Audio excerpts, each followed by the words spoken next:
That's my personal rationale of why I could spend that much money on fabric. All right, so we're gonna do some custom quilting today. I have my GoPro ready on my long arm, and I have my ruler that I made with my laser, and we're gonna custom quilt today. So let's do this. Let's do this. Yes.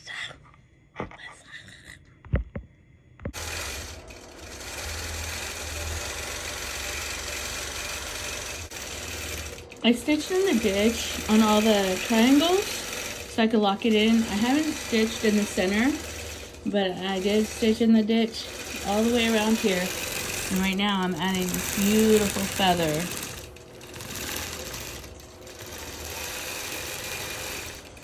I'll show it to you in a little bit. Semi-custom, or I'm custom quilting a quilt, but I am using the computer also.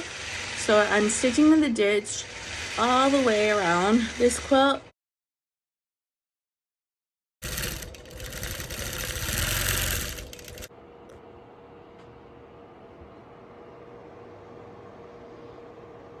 Look at that beautiful feather. Oh my God, it looks so gorgeous.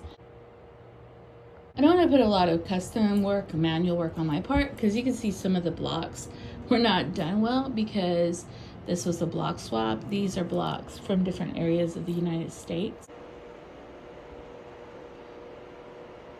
So this is one of the projects that I'm working on, and she's quite expensive to get all the material for her. Let me share with you what the yardage looks like. You want to do a king size, you need 10 yards of background fabric. Queen, 7 yards. You're going to spend $130 just on background fabric. Now this pattern is beautifully made. 22 fat quarters, that comes out to $350. It'll come out to $77 on the fat quarters here. If you buy the half yardage, it comes out to $37 for the half yardage and $130 for the background fabric if you're doing a king size. So it came out to about $239.50, give or take, not including the pattern.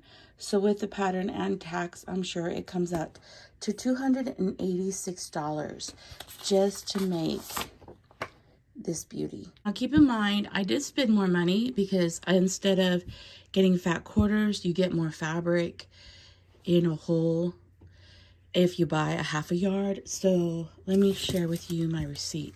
But keep in mind, I didn't get fat quarters. I got half a yard of fabric. So yeah, it's I got more than I needed. Sometimes I make mistakes and I don't want to have to go back and buy more fabric. The neat thing is this is called a block of the month. So if you wanted to make one block at a time so you could distribute the expense that way, it comes out to about 13 months, but I went and bought all the fabric in one shot. This is my receipt, and it came out to $308.31 or 13 cents. Yeah, that doesn't include the pattern, but keep in mind, I bought half a yard, so if I really wanted to, I can make 2 sets of blocks. With all these colors, I would just have to get a different background. I was thinking of getting white, so I could kind of maybe make 2 quilts with this, not excluding the background fabric for the other one.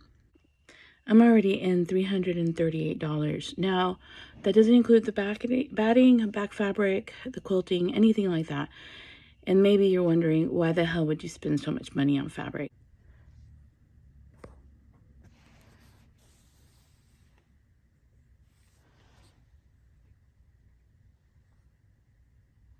It's an heirloom. It'll probably outlive me.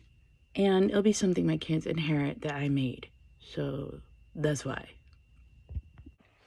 I ended up making a thimble for my thumb because when I'm doing applique on a quilt, I end up needling this area. This is how it covers my thumb.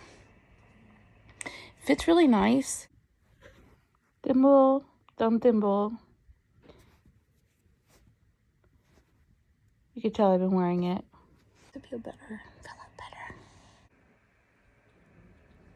better. This one, push the needle with this finger. They're beautiful at lasers.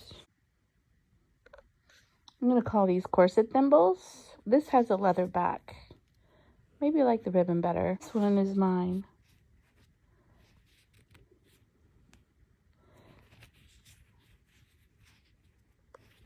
Going to share with you what I'm working on. So this is not going to be a work day. I hope that's all right, but we're going to do this. Here are all the scraps for the paper piecing that I'm working on. I am saving them just in case I could piece some pieces together so I don't have a lot of waste. But when you do paper piecing, you do kind of waste a lot of material. The amount of cutting that you end up doing, I ended up cutting a whole bunch of the paper pieces, and I cut the whole pattern out so that I could paper piece it together more fluidly. But I did spend 4 hours paper cutting, cutting paper. It was annoying, but I'm glad I did now, because putting this quilt together in the paper piecing process is easier. And these are categorized based on these paper piecing pieces are piecing 3 sections together. So I kind of separated the pieces that are 3 pieces, and that's what this little janky folder is. I do recommend that you make yourself a laminated card with cardstock, or you could use cardstock, but if you laminate it, it stays nice and stiff, so when you're folding the paper, you have an edge. You're also going to need a ruler with a ledge on it right here, and I do recommend you have paper scissors and fabric scissors, so when you're cutting the paper, you're not ruining your scissors using your scissors for fabric on paper. So yeah. And of course, this is what I'm working on, and I do recommend that you have this available for you so that you could look at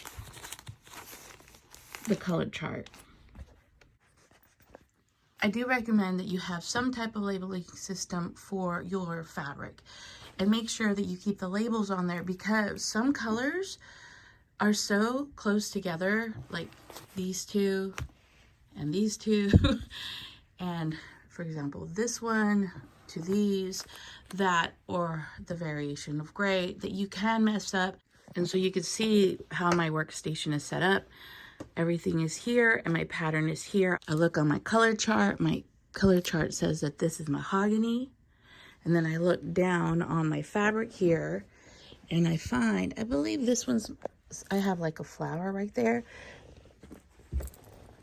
So this is my mahogany piece, and I'm going to cut the fabric kind of like that.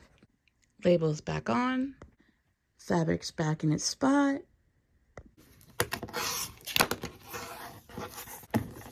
And you only trim to the dotted line.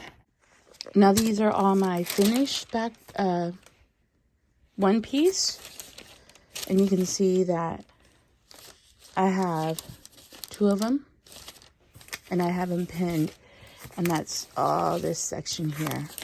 So I have all my 2 pieces completely finished, and I have my single pieces finished, and now I'm going to work on piecing 3 pieces together, meaning I have to work on 3 different colored fabrics in one shot. And some, I think it was 2 fabrics, but you sew them in 3 different sections. So let me show you how that is. So here's my coloring.